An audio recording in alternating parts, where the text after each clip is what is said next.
Mastering the ball is the number one thing. Three main things that you should be doing in your trainings by yourself, which is like a technical aspect, a little bit of agility, game fitness, and then very game specific work that you would do in your training session. So if you're by yourself, a lot of players are asking me how to network or how to get in touch with clubs or how do I make my highlight tape. What's one mistake that young players make that you see consistently? They blame other things rather than themselves first. The external circumstances is always a problem rather than themselves. You've been to Peru, to Portugal. What do you think are the differences between American players and European or South American players? Mentality, 100%. Do you see a difference in level between players if they're MLS or ECNL, for example? And the biggest thing I think is the mentality. It's just like the higher level players are just coming to work. We start our session at 9 a.m. They're there by 8:45, 8:50. They do their own warm-up, own mobility work by themselves, or they get the soccer ball and just start juggling. When it's time to start training session, it's just work, work, work. When somebody tells me I work really hard, I tell them everybody works hard.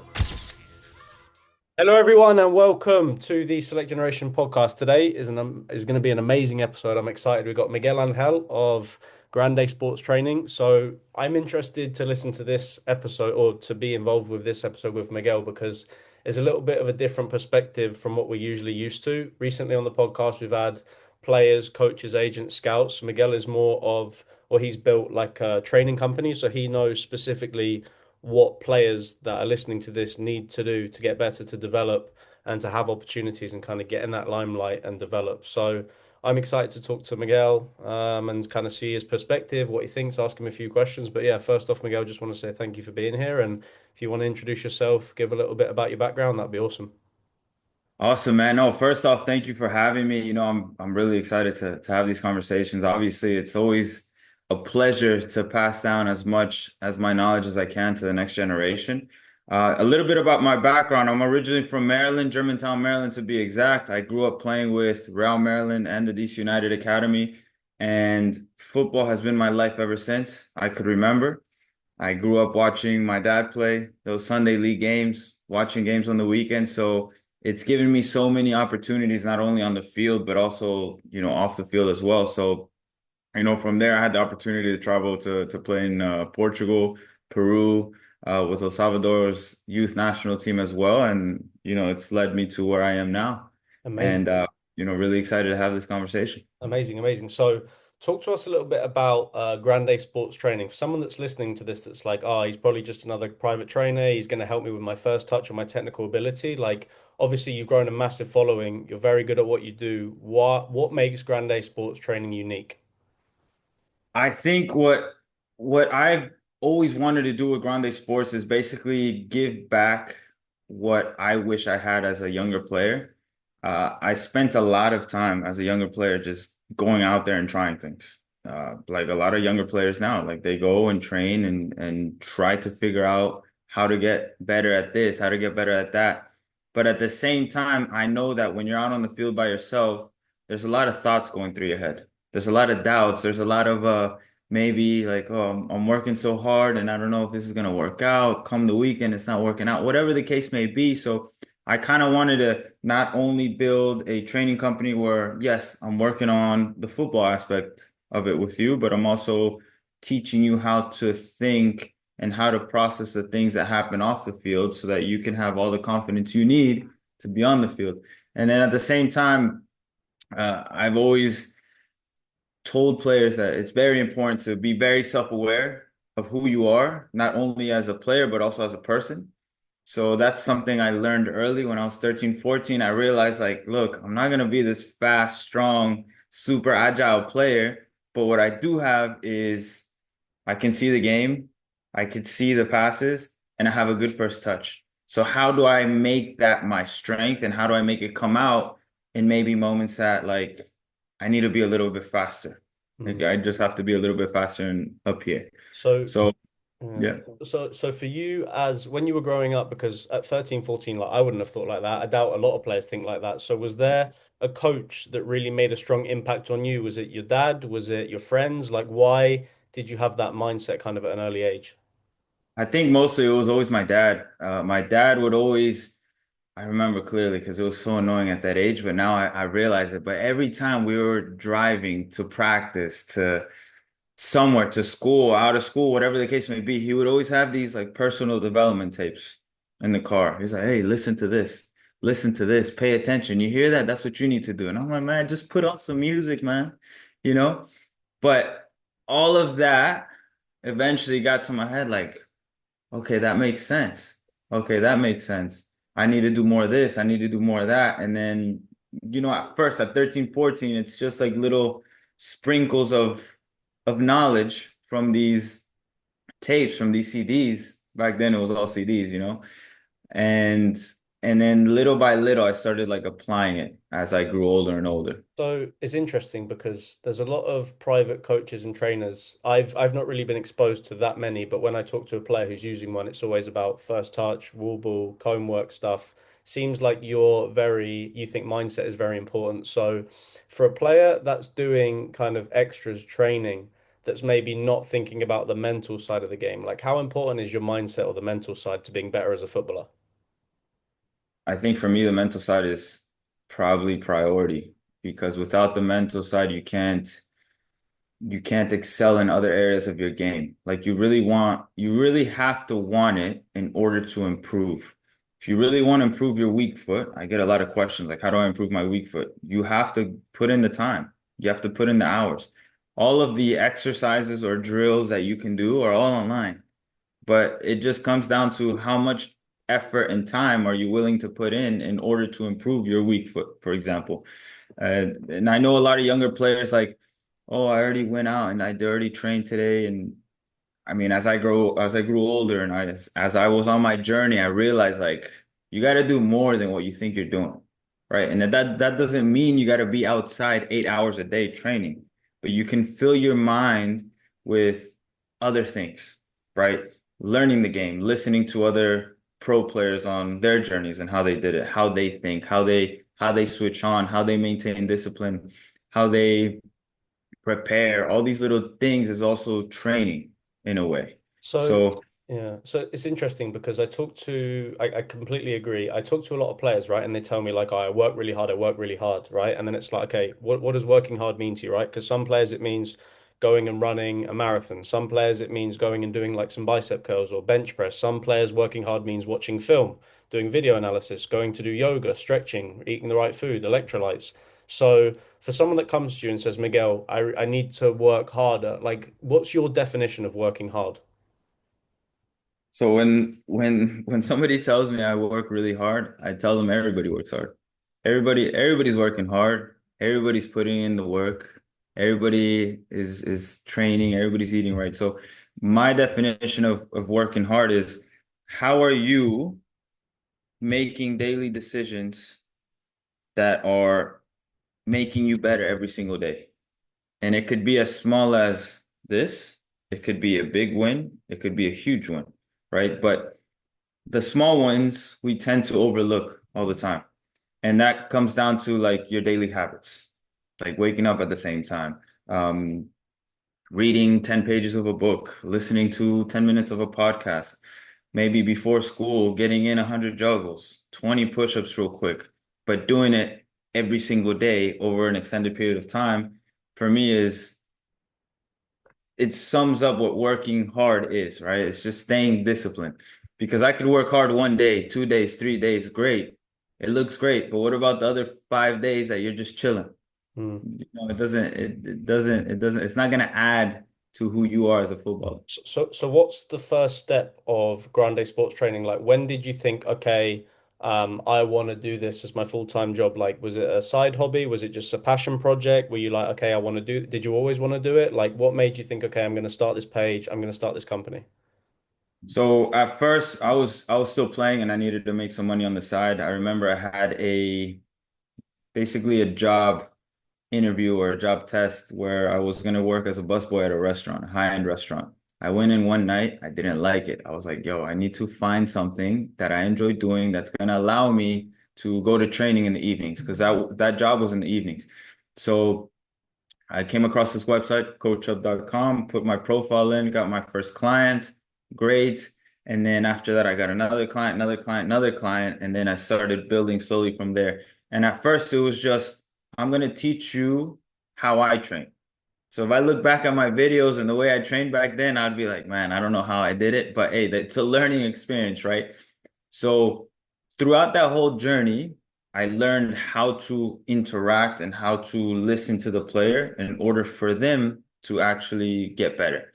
Because every player has a different personality, every player has grown up in a different environment. So in order for that player to actually grow and develop as a player, it could be a different type of process compared to like this next player. So, over time, it's just I've gotten better as a coach. I've always wanted to keep learning as a coach, but it started as a side hobby and eventually it grew into what it is today. And it definitely got accelerated due to COVID. So, what does your slogan mean? Know you're getting better.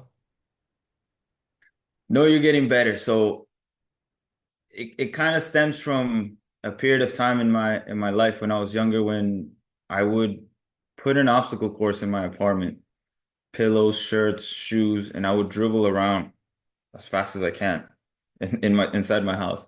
And eventually it got to the point where I told myself, I was maybe like 11, 12 years old. I told myself, I'm gonna time it. I'm gonna see how long it takes from here to there. And when I started timing it, every other week, every week it would get a little bit better, better, better, better, better. So know you're getting better. There has to be something that tells you you're getting better, right? So for me at that time was my time was decreasing. That means I was getting sharper, quicker with the dribbles inside my house. So every player that I work with, I want them to know it like it's a feeling. Like you need to know that you're getting better, but you also have to see the results. It could be as simple as like, I'm working with an 80-year-old kid, and the first day that we train, they can get only 4 juggles. The second day we train, they got up to 5. And we celebrate that little win. Because little by little, they know it, they feel it, and they're like, oh, I want to keep going. I want to keep going. This feeling is amazing. So that's where it stemmed from. What are the fundamentals you think that every player should master?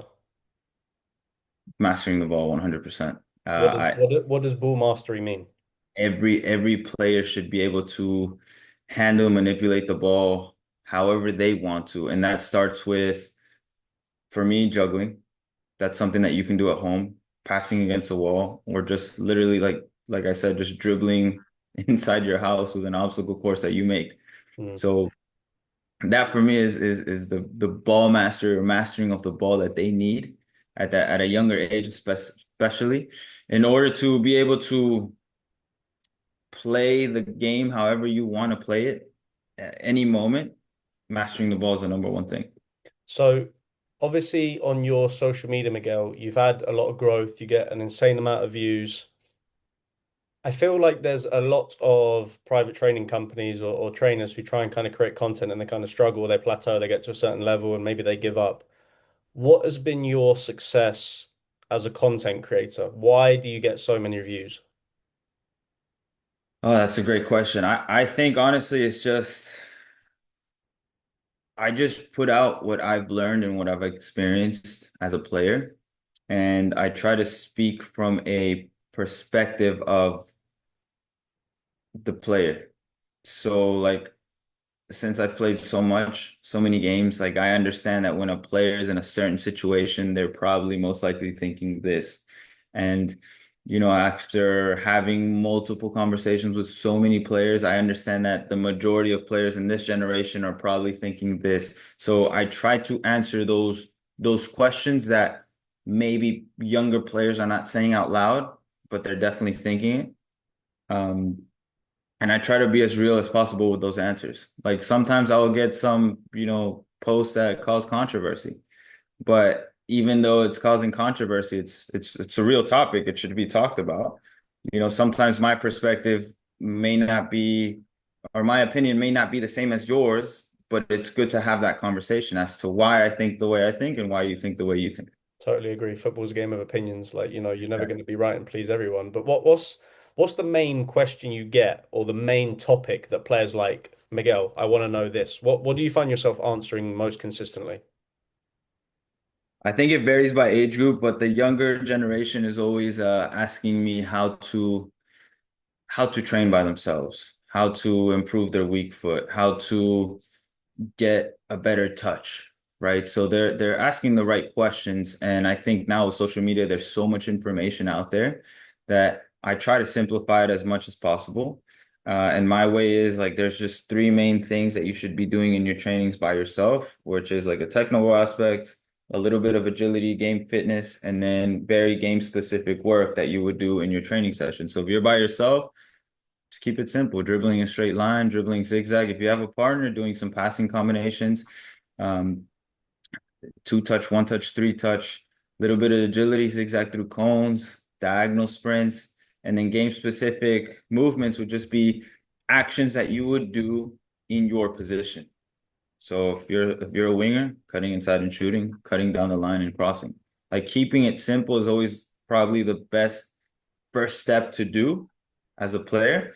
If we get older, as a younger player, as we get older, a lot of players are asking me how to network or how to get in touch with clubs or how can I how do I make my highlight tape? What do I say in an email? Like they're actually trying to see what steps they need to take in order to take their game to the next level.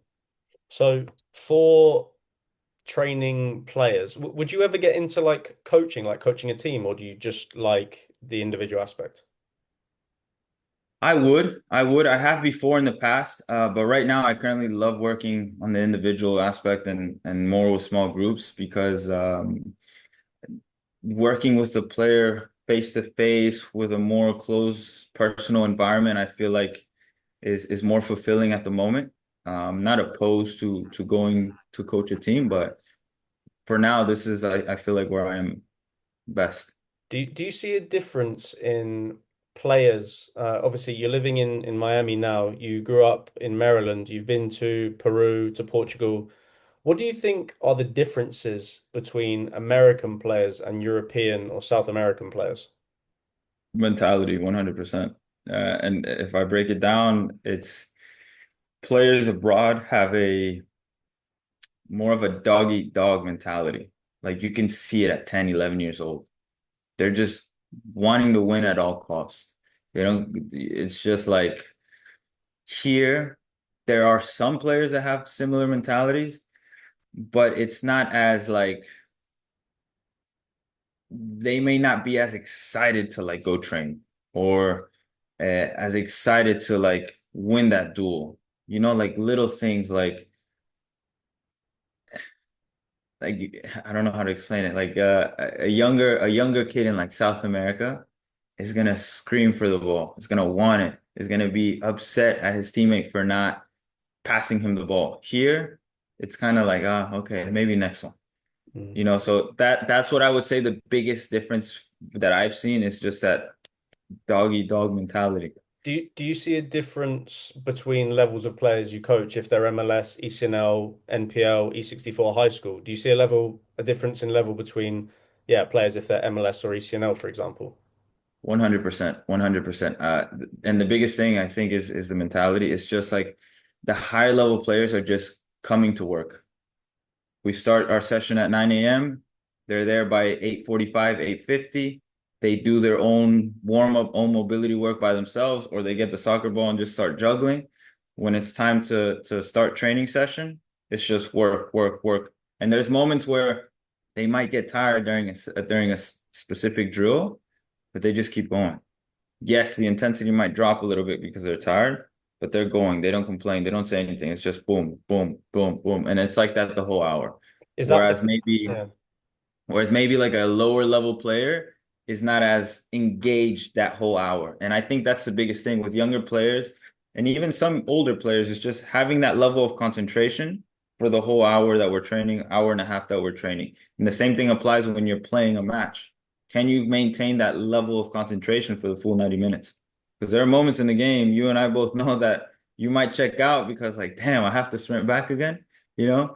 So that little piece of detail of maintaining that concentration the whole time is crucial. So let's say that I'm a 16, 17-year-old and you're training me and I'm like, hey Miguel, I want to go and play in college. Hmm.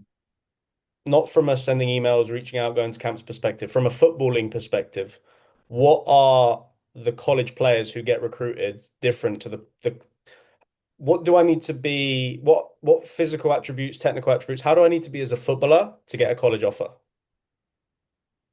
I think you can break it down into three parts. One, you have to be, of course, physically fit. You have to be as fit as possible within your who you are, your body, right? I'm not saying that you have to be like a huge guy if you're not a huge guy, or a huge player if you're not a huge player. Number two, you have to be technically sound. So like, having a good weak foot. It doesn't have to be fantastic, but you have to be able to use it whenever you can. And then number three is just knowing your position. I think this is probably the most important one, knowing your position like to the T. If you're a right back, you should be able to do all the things needed and expected of you as a right back. So you should know your role in possession, out of possession. You should be able to win your 1v1 duels. You should be able to join the attack and whip in a cross when needed. That final product, that cross needs to be as accurate as possible consistently, right? So I think being fit as possible depends on you. That's your habits, the way you take care of your body, the way you train. Number two, technically sound, that's also on you. That's something that you can work on individually, right? You can put it into practice in training sessions with your team. And then number three, understanding your role, you ask your coach, ask other people around you that know that position or learn from players that have played that position. Try to have those conversations with them because you can see it when somebody from the outside is watching. Oh, this player knows what they're doing, or this player isn't making the best decision. So I think that for me, number three is probably one of the biggest things as a 16, 17 year old is actually knowing your role of your position in and out of possession. How do I know if I'm good enough for Division One, two, or three?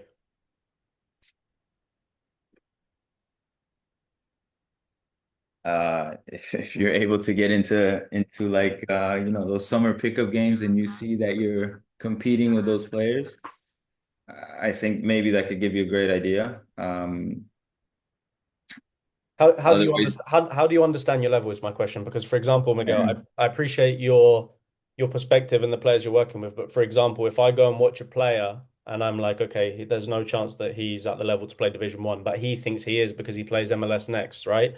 And then you yeah, go and watch a okay, player who's a really good player at a high school level, who also wants to play. No one from his high school has even got recruited to go play in college in general, and he just wants to play at Duke, Wake Forest, Clemson, right? So how do I know what level I'm at based on where I'm playing, or how do I know my college level? I think it comes down to knowing the level that you're currently at and how similar it is to the level that you're trying to go to. So if there's a big gap, you need to have the patience to just go up step one, step two, step three, not jump from like level one to level six, for example. So I feel like if you've never been exposed to what a D1 level is like, you're most likely maybe not at that level per se. Could you be? Yes, there are factors that maybe, oh yeah, this player could definitely play here. But I think the number one thing is just being exposed to the level that you're trying to play at least feeling or experiencing it so that you understand that like, oh shoot, yeah, I can play here or I can't. I need to work on this or that. Mm. So And that's what then and then what about the program? Because I know obviously you've been involved in professional events, you know professional players, you've been at that level. What are the professional players doing that the non-professional players are not doing? What makes a pro a pro? I think everything that you don't see, everything off the ball, everything behind the scenes. These players are extremely disciplined with their everyday, off camera, behind the scenes. Uh, they are continuously looking to improve in every aspect of their game. It could be like I'm currently working with a 34-year-old center back that's playing professionally abroad, and he's still trying to improve his tactical side of the game. Right. So if a player that's going towards the end of their career is still looking to continuously improve, why wouldn't a young player look to find those little details to continuously improve their game? So I would say pros are always looking to improve in every aspect of the game. Uh, Pros have a mentality that they're showing up to work, not just to play. And then pros have a level of intensity and a level of mentality that they want to win at all costs, especially at that next level. Like there's no like, Hmm. when we step on the field, we're not friends. We're looking to compete and we're looking to win. What? After training is done, yeah, we can be friends again, but it's just Hmm. straight on. I feel like a lot of your advice is very real and very genuine and very direct, right? And I think that a lot of the advice I try and give to our players, for example, is similar. Like we can like you can do the private training, you can have the resources, you can have the information, but at the end of the day, it's on you to work hard. So if there's a player, Miguel, that you're training that you feel like you're giving this information, right? You're putting it on them. What are the reasons why they won't do it? Because I feel like a lot of players are lazy. I feel like a lot of the players say they want to do these things. They say, I want to play D1, I want to be the best player on my team, right? And then they don't do, and I'm like giving them the information, I'm giving them the tools. Like they know what they need to do, but they still don't do it. For players that you're working with, maybe I don't know if you have players like that, but what are the reasons why players are lazy at the youth level in America? I think it all comes back down to mentality. I think if they haven't really dug deep and try to understand themselves, understand how they think, how they work, how they process information, how they process experiences, then they're always going to come up with excuses. And it doesn't have to be like, oh, I'm late because there was traffic. That's the main excuse. I always hear that one. But I didn't want to train today because I don't know, it was raining outside. Like you always have to find a way. You always have to find a solution in order to make sure that you can give yourself an opportunity to get to that next level. I think the reason why players will not go as far as they should go is primarily because of that. There's just multiple excuses in their head, and they blind themselves from the answers. And What's yeah. What's one mistake that young players make that you see consistently?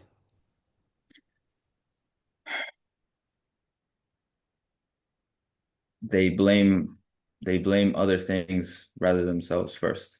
So the external circumstances is always a problem rather than themselves.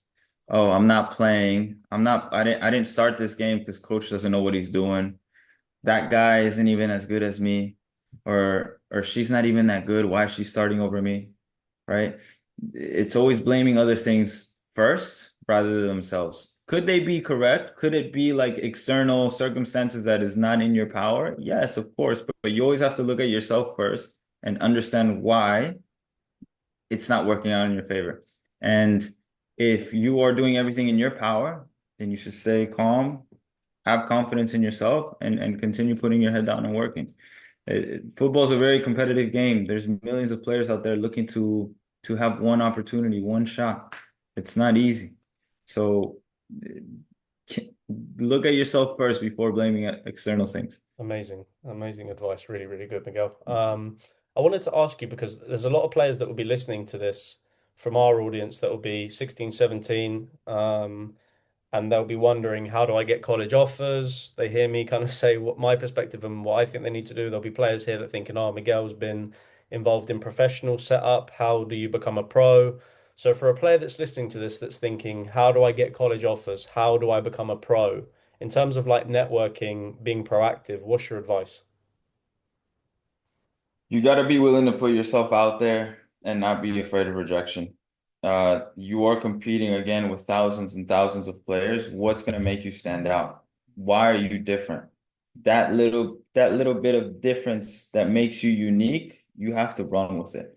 And of course, in order to get to that point, like you have to be putting in all the work behind the scenes. You have to be prepared for the opportunity. But the number one thing I would say is always network.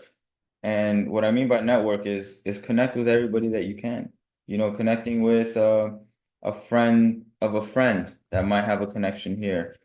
Putting yourself in front of people at events so that they can see you play.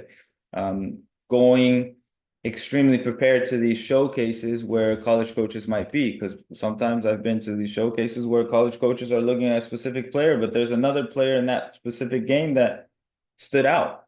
that had an amazing game because maybe that player prepared mentally, physically, emotionally, and that game he just killed it.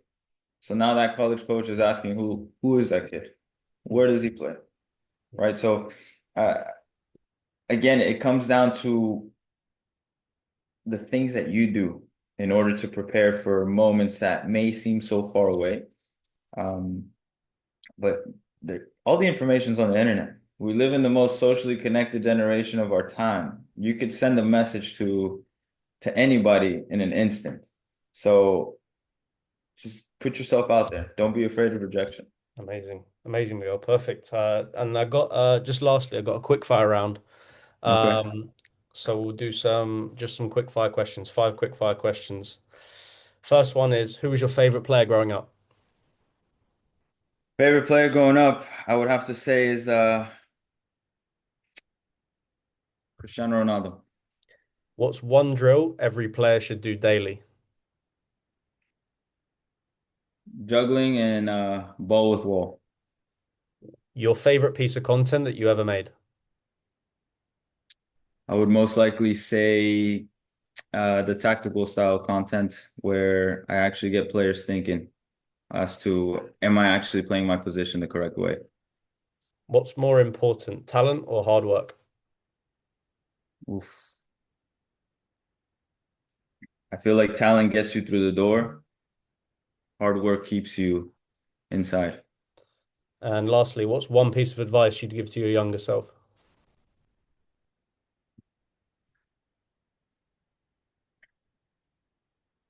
I would tell myself to